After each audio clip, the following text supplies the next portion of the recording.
So it's about 5:30 p.m. and I've been calling people, customers, since 9 a.m. this morning, so I am like brain dead right now.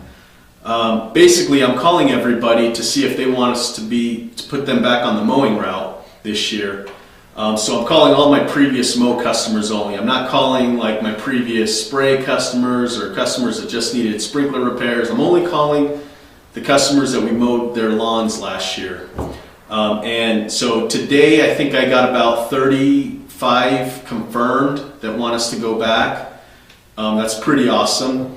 Out of those 35 customers, 5 of them prepaid, so I think about $6,500 came in today, so I'm really amped about that. So if you add that total with the prepays earlier this year, I think we're close to about 12 to 15,000 in prepays so far, and I still have about 40 customers that need to reply to me.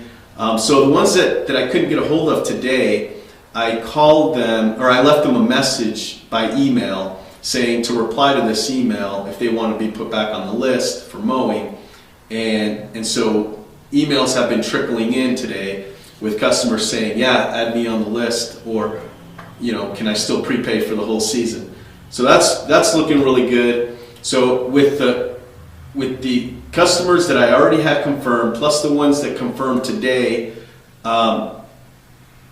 we're probably at around 45, 50. And then I still have to get a hold of about 45 customers, and hopefully, a bunch of those 45 will come back and put me close to 75 to 90 customers confirmed, and I feel really good about that number because all these customers know us really good, and so there's a good chance that most of them will come back. Now today I have had about 5 customers say that they don't want us to mow anymore, and I said, why are you canceling? And they said because they found another company that's cheaper than us.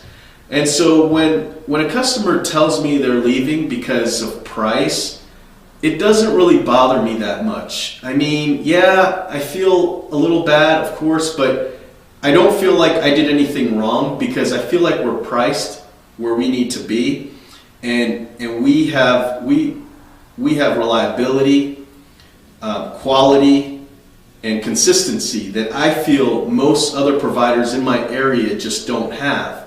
And so when a customer leaves us for price, it tells me that they probably aren't looking for that high of quality that we deliver.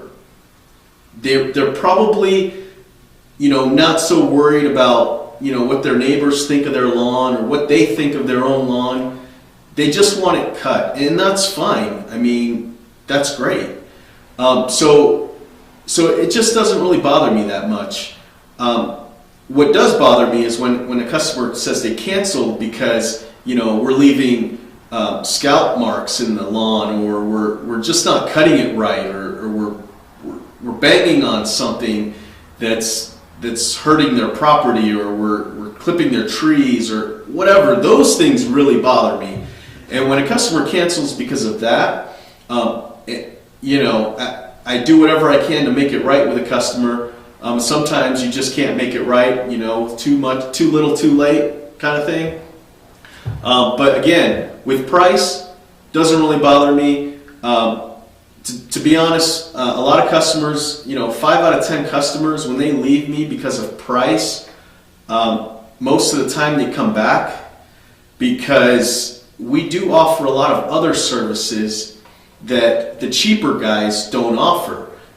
Part of the reason that I am a little higher priced than my competitors is because I have a sprinkler technician, we have a lawn treatment technician, we have gardeners, on top of that we have, some of the best equipment that you can buy. So because of those things, I have to be a little bit more expensive than my competitor down the street who only offers mowing, and he's just a one-man band, So with me, customers can expect a whole wide range of services, and I hold my guys accountable to deliver quality work. So again, when it comes to price, doesn't really bother me that much because there's nothing I could really do about it. That's the price that I need to charge to maintain a high quality of service.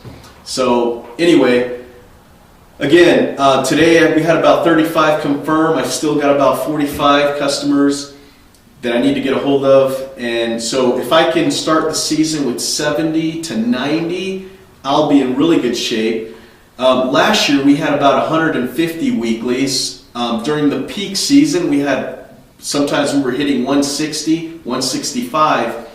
And the thing is, we had two full-time lawn mowing crews last year, and one guy with the trailer and all the setup that would do the first-time mows and fix any problems that any other crews had. So we basically had 3 crews running last year on 150 to 160 weekly mows, whereas this year I'm trying to start with 1 crew, and if we can get 90 to 100 on 1 crew in this close, dense area, I'll be in great shape. Because remember, at the beginning of the year, I gave away 50 lawns that were outside of my area. So, and a lot of those 50 customers are super loyal. Like, I feel like if I were to call them today, I would have had a high number come back, but it was just too far for me. I'm trying to be more efficient moving forward, so we'll just see how we do this year. But so far, I think, total, including the ones we have today that confirmed, plus the ones that have been trickling in throughout the year, I think we're at about 40, 45. So I'm looking pretty good, especially going into the season thinking I'm only going to have 1 crew running for mowing. Anyway, this is also a good time to call customers 5 weeks away from the start date, because we're asking everybody if they also want to be added on the aeration list and if they want to be put on the fertilizing lawn treatment program.